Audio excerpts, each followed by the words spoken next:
একটা মানবিক সমাজ যদি চাই, প্রতিরোধ করতে হবে। প্রিয় ভাইয়েরা, আল্লাহর শপথ নিয়ে বলি, এই নাসিহাত গুলো সবার জন্য, সব দলের জন্য, সব মতের মানুষের জন্য। আমরা কোনো দলের প্রতি মানুষকে ডাকি না, আমরা ডাকি ইসলামের দিকে।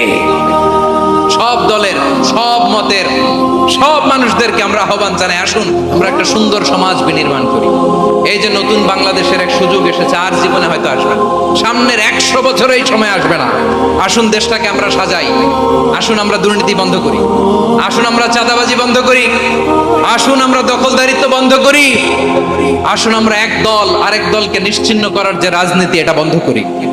সব দলের প্রতি আমার আহ্বান, আমরা চাঁদাবাজ মুক্ত বাংলাদেশ চাই, জুলুম মুক্ত বাংলাদেশ চাই, ফ্যাসিজম মুক্ত বাংলাদেশ চাই, গুণ খুন খারাপি মুক্ত বাংলাদেশ চাই।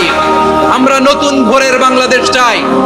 ওই বাংলাদেশ পাওয়ার জন্য মুনকার প্রতিরোধে, অন্যায় প্রতিরোধে যদি বাঘের বাচ্চার মতো, আবু সাঈদের মতো 2 হাত উঁচু করে, বুককে টান টান করে প্রসারিত করে দাঁড়াতে হয়, রাজি আছো মুসলমান? কারা কারা রাজি? আল্লাহকে হাত দেখিয়ে প্রতিজ্ঞা করো।